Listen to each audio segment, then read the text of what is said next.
escalate in Syria again. The U.S. Secretary of State calls on China and India to increase pressure on President Assad. It's important that it's not just the American voice, and we want to make sure that those voices are coming from around the world.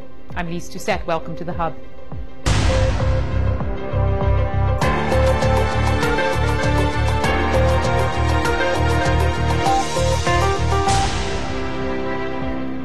The other headlines this hour on The Hub: sentenced to death, the paramilitary soldier in Pakistan convicted of murdering an unarmed young man in Karachi. After a hectic week, Europe and US markets are on the rise. A temporary ban on short selling is enforced in some European countries. And another torrid day for India. Their reign as the best team in Test cricket looks to be coming to an end.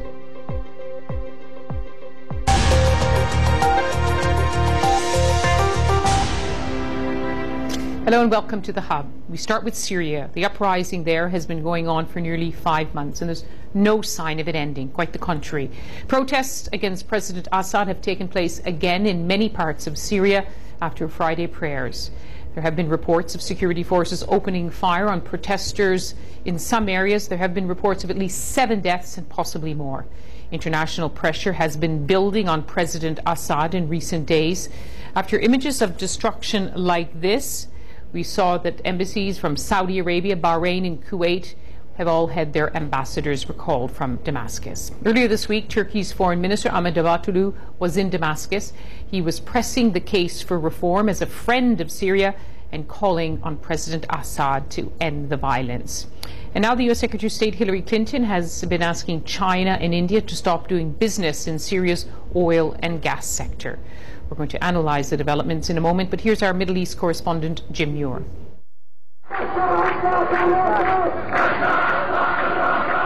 Despite all the killings and all the arrests, they're still coming out onto the streets to call for the regime to go, as they have every Friday for the last 5 months. This unverified footage is from a town near Daraa in the south, but there were many similar protests in all parts of the country. But at Hama, the Syrian government is keen to show that life is returning to normal after a ruthless army operation which has now officially ended. Clearing up is underway amidst the ruins of burnt-out police stations and public buildings. Most of the city's 700,000 or so people had fled, but some have started to come back. All the mosques are still standing and there's not much damage, this resident said. I'm one of a group who came back. Things are fine, so I'm telling people who left they can come back. The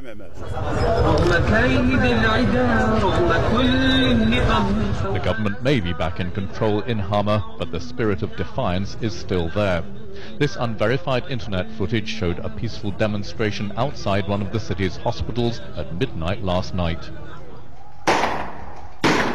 But elsewhere, the crackdown continues. Human rights organizations say at least 25 civilians have been killed, including some women and children, in the past 24 hours.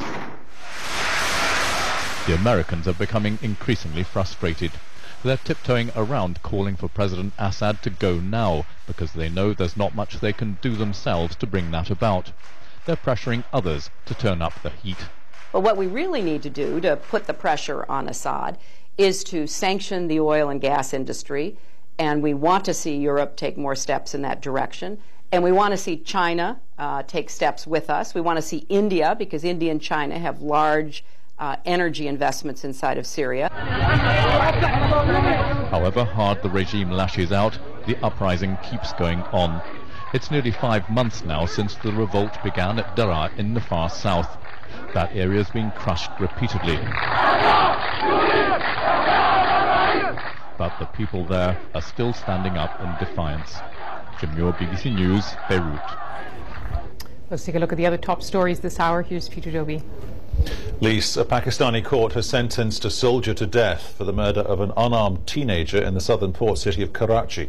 6 others, 5 soldiers and a security guard, have also been sentenced to life imprisonment for the shooting. The incident was recorded and later broadcast, causing outrage across Pakistan. The court was crowded as people pressed to hear the verdict. The accused had all denied the charges, arguing they were just carrying out their duties. but the judge ruled the evidence conclusively proved their guilt. Salek Shah, brother of the victim Sarfaraz Shah, was present and said his family now felt relieved. The decision is according to justice.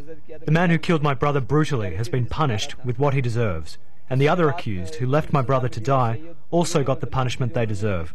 I am confident that the High Court and Supreme Court will uphold this decision of justice. This is the video at the centre of the case and which has caused ripples across Pakistan. Sarfaraz Shah was picked up by rangers in a Karachi park on suspicion of robbery.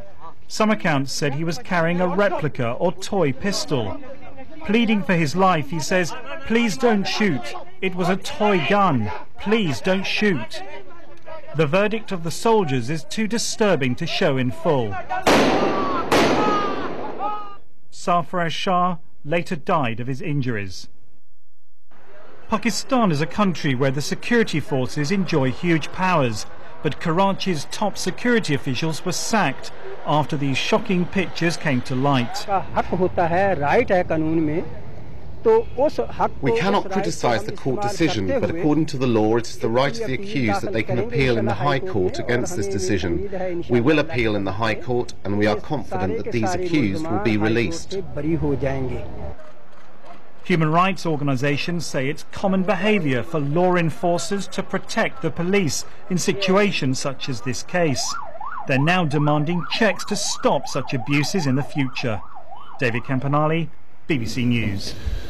At the end of a volatile week on global stock markets, shares in Europe have ended the week higher, indeed ending the day higher, making up much of the losses seen since Monday. More on the market shortly with Lise. Meanwhile, the French finance minister has insisted the economy there remains solid despite new figures showing growth in France ground to a halt in the second quarter of this year. The slowdown is mainly due to a drop in household consumption, but François Baron said the government would still meet its target of cutting public debt. The government has been criticised before for factoring over-optimistically forecasts into its long-term plans for recovery. It's understood the Italian government is preparing to impose a new super tax on high earners and cut funding to local authorities. The measures are part of an emergency decree due to be approved at a cabinet meeting in Rome later today.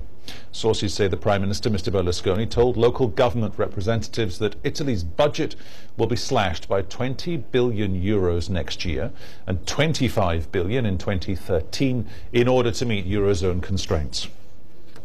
Hundreds of thousands of demonstrators have been out on the streets again across Yemen. Tens of thousands protested in the capital Sana'a, calling for President Ali Abdullah Saleh to step down. Supporters of the president also turned out for a counter-demonstration. Anti-government protests also took place in Taiz, Aden and other cities.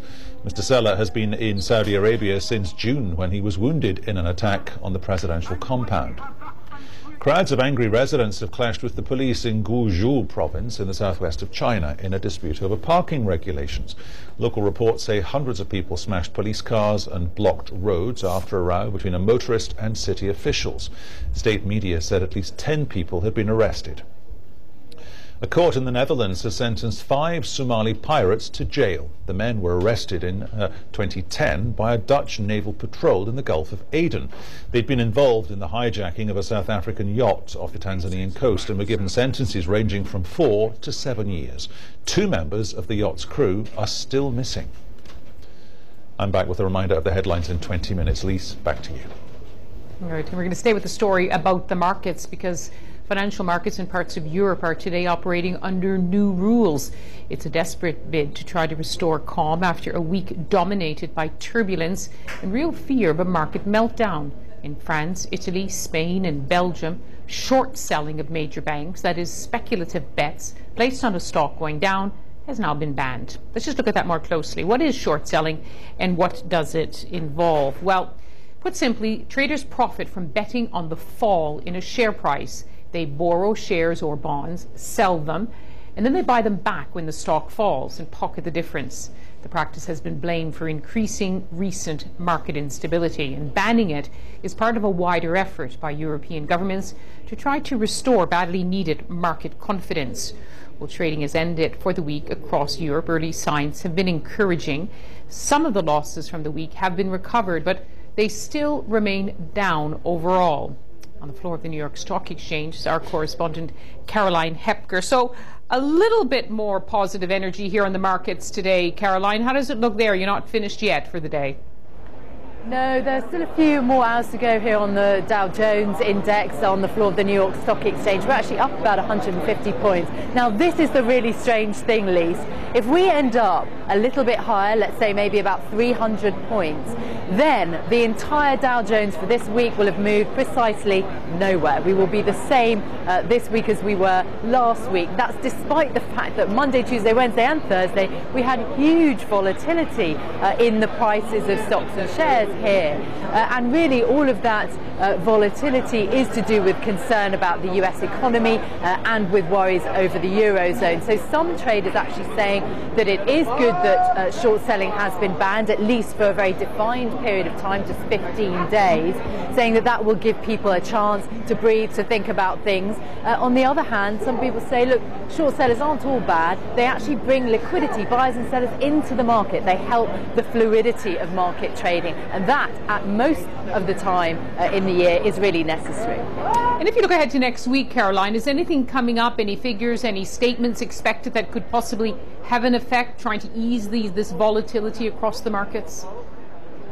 Yes, well, of course, a lot of people are waiting for news out of Europe and how the sovereign debt crisis deal will be resolved there. That's very important here in the United States. Also, it's all of the weekly economic data that we get. Today we had a piece of important data on consumer spending. Retail sales were good last month, up about 0.5%, and that was very positive because what American consumers spend actually powers 70% of the economy. Incredible as that seems. On the other hand, we can also see that consumers are very concerned about high unemployment, about instability in the United States, and we have seen that the latest survey of consumer confidence is now down at a 30-year low. So Americans are feeling very, very pessimistic, and that is not a good sign. But we will be watching the figures next week. Unemployment, jobs, very key, and anything President Obama is going to say also about the economy. Because of political as well as a financial issue. Caroline Hepker, thank you for joining us on the floor of the New York Stock Exchange. You're watching The Hub with me, Lise Doucette. Coming up on the programme, calls for a culture change in South Korea's military after a spate of shootings and suicides.